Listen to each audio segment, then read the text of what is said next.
Yep, that's me. You're probably wondering how I ended up in this situation. Riding Bean is, well, it's something alright. Let me go ahead and get this out of the way up front before any pitchforks come out. I'm talking to you, Pitchfork Ben Tillman. I see you over there with your... Well, you don't have an actual pitchfork. That was just a nickname because of your aggressive language. Although I guess you did say you were going to prod that bag of beef Grover Cleveland with a pitchfork one time. Also, you were kind of a racist. Also, you've been dead for 100 years. What I mean to say is that before I get some angry comments, I want to declare that I love Riding Bean. So please understand that everything I'm about to say comes from a place of love. There are plenty of things about this anime that I can spend a whole lot of time gushing over, and don't worry, I'll certainly do a little of that. But I feel obligated to mention to any potential viewers that may have never seen Riding Bean that this anime is unapologetically stupid. And I mean that as a compliment. It's stupid in the best way possible.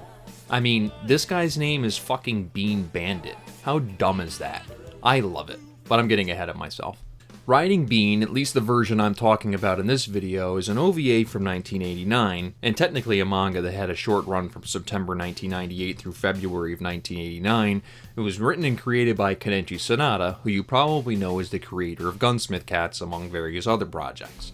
The story behind Riding Bean is kind of an interesting one, and it's fairly well summarized in a 2016 article written by the late Fred Patton on CartoonResearch.com. Quote, Riding Bean and Gunsmith Cats, which followed it, were Sanada's PN to lawless Chicago, where everyone is gun-happy and high-speed car chases are even more common than they really are in Los Angeles. Riding Bean began as a serialized manga by Sanada in the magazine Monthly Comic Noisy. Sanada's comic was popular, but the magazine wasn't, and was discontinued with the manga left unfinished. By then, the comic was popular enough to get this OAV, with an original story produced by AIC and Armtic. The OAV was originally intended to be the first in a Riding Bean series, but Sanada and Toshiba EMI, the video distributor, had a disagreement and Sanada cancelled it. Several years later, Sanada revised this concept into a much better and more plausible Gunsmith Cats manga series and its OAV, but with less nudity, and Riding Bean was forgotten.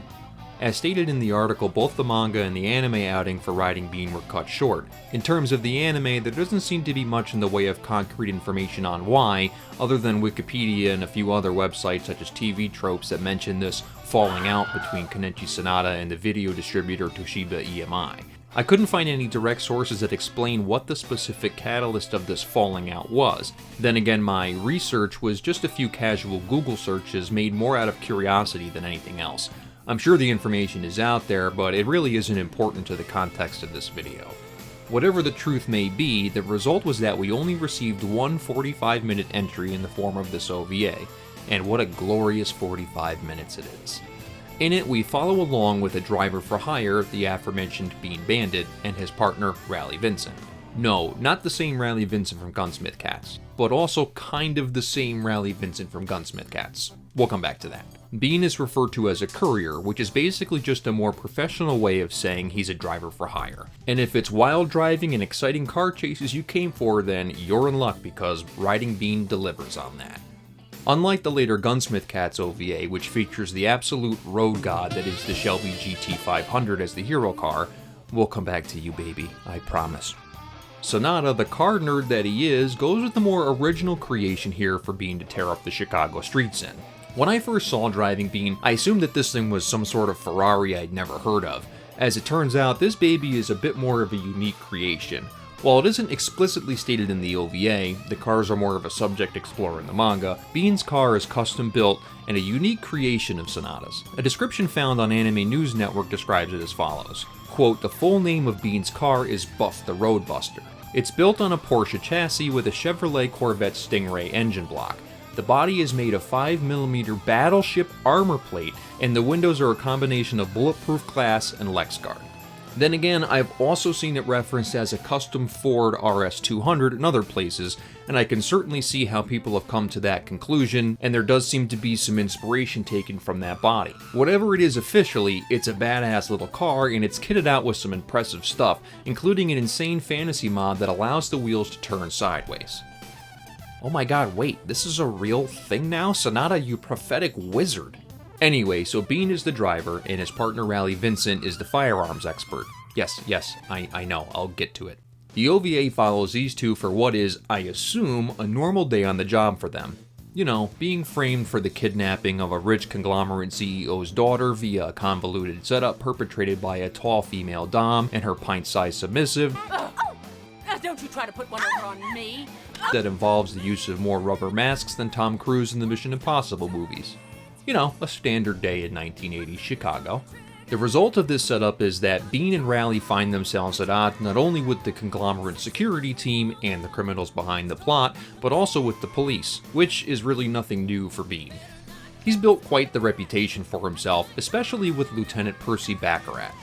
This over-the-top jackass is obsessed with Bean, who he refers to only as Roadbuster, and is hell-bent on not just catching him, but wasting him, as he puts it.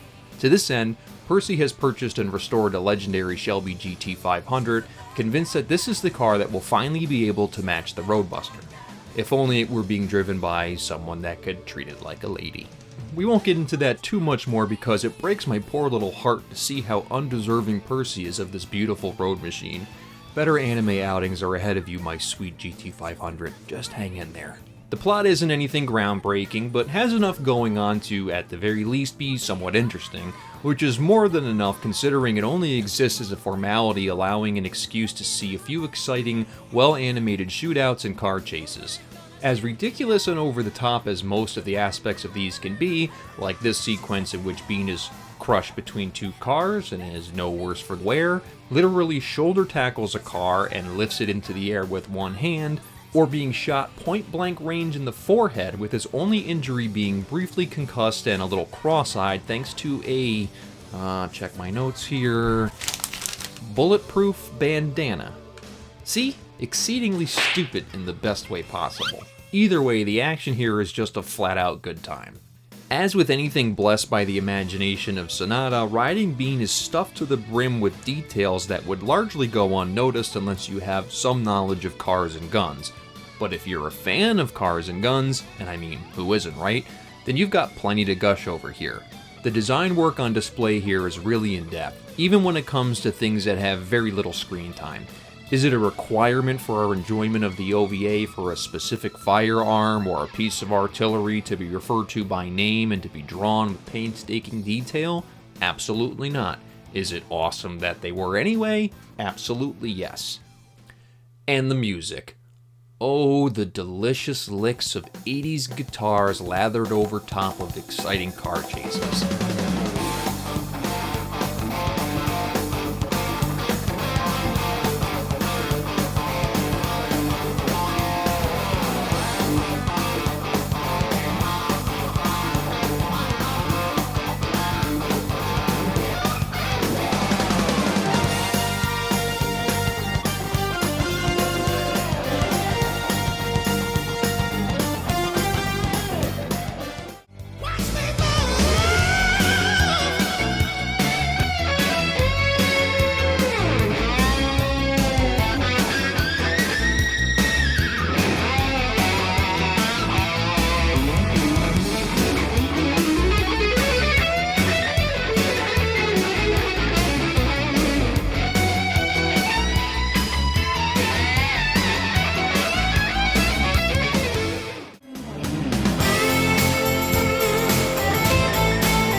Normally this would be my opportunity to talk about some fantastic 80s J-pop star and my closeted love of 80s anime themes in general.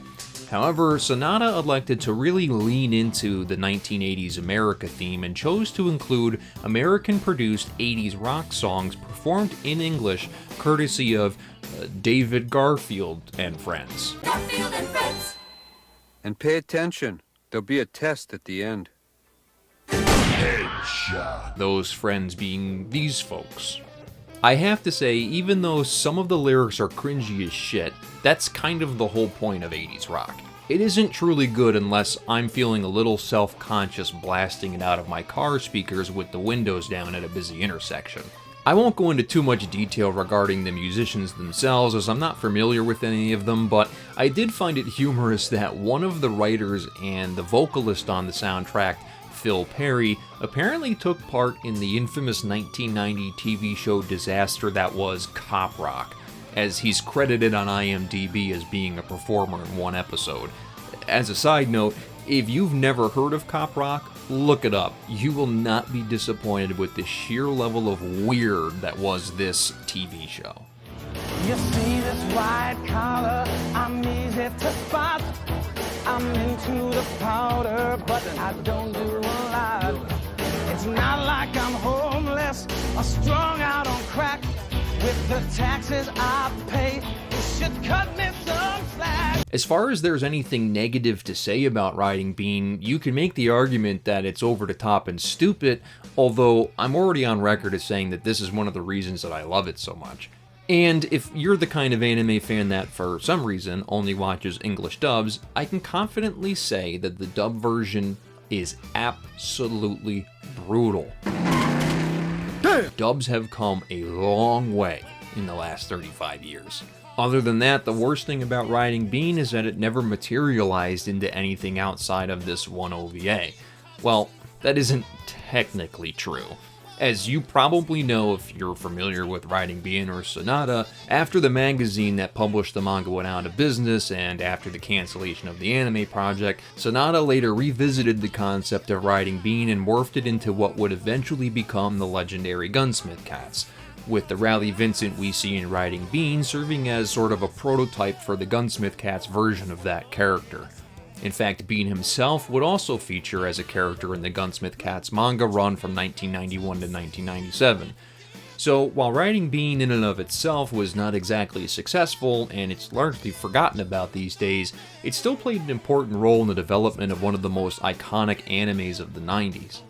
Well, there's also this 2018 Kickstarter project to bring back a rebooted version called Bean Bandit, but I'm not going to get into that here. Ignoring all that, I think it chiseled out a tiny nook for itself in the foundation of anime history in its own right, and it deserves to be remembered. So hopefully people will continue to discover it and give it a watch. If not, well, then nuts.